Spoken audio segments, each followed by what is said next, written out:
Алик Шпекбаев басқаратын агенттік мемлекеттік қызметке қабылдауымен іріктеу ережесін өзгертті. Енді А корпусына, яғни жауапты хатшылар, комитет төрағалары, орталық және жергілікті аппарат басшылары мен аудан әкімінің лауазымына үміткерлер бұрынғыдай резервте тұрмай тікелей конкурстық іріктеу арқылы тағайындалады. Ал Б корпусында жұмыс қабылдау 3 кезеңдік іріктеу 2 кезеңге дейін қысқартылды. Өзгерістер қызметке ниеттілерді жұмысқа лайықты не лайықсыз екендігін ескіше елу күнде емес, екі жетінің арасында анықтап береді. Келесі жылдан бастап құқық қорғау жүйесі мен ұлттық бюрода қызметке қабылдау жүйесін толықтай өзгертпек. С нового года правоохранительная система.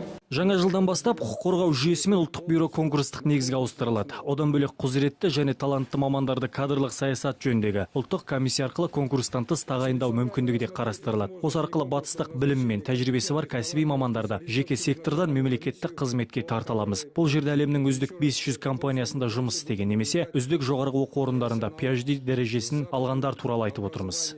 Ал мемлекеттік орган қызметіндегілер жұмыста кешке дейін отырып қалмауын агенттік жіті бақылауға алады. Енді күнделікті заңда көрсетілген 8 сағаттық жұмыс уақыты біткен бойдан компьютерлер автоматты түрде өшіріледі. Алик Шпекбаев өз ведомствосының ішкі жұмысы мен болашақ мамандардан бөлек қазіргі қызметшілерге тапсырма үндеу жолдады. Төрағалыққа тағайындалған бойдан Facebook желісіне тіркелген басшы халыққа жақын болу үшін қол астындағыларына аталмыш желіде жеке парақшаларын ашуды тапсырды. Айтылған дүние орталық аппарат пен аумақтық бөлімшелеріне де қатысты.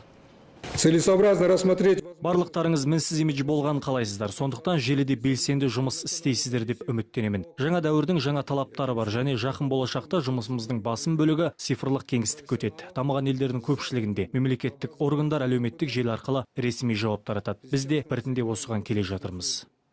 Басшы тағайындаған қызметші парамен ұсталса, ол өзі жауап бере ме, бермей ме деген сұраққа да жауап айтылды. Алик Шпекбаевтың айтуынша жемқорлық жайын басшы өзі анықтап, тиісті органдарға айтса, онда ол өз қызметінде қала береді. Ал егерде экономикалық қылмысты агенттік анықтаса, түрлі деңгейдегі бастық өз қол астындағы парақор үшін жауап береді. Бұл ретте өңірлік мемлекеттік қызметте де ақшаға қатысты заң бұзушылыққа қарсы күрес күшейеді. Жемқорлықтан ада аймақ жоба іске қосылып, оған үкіметтік емес ұйымдар мен белсенділер тартылатын болады. Нұржан Садырбай, Нұрлан Өтеген, Рамазан Бакенов, Алматы арнасы, Астанадан.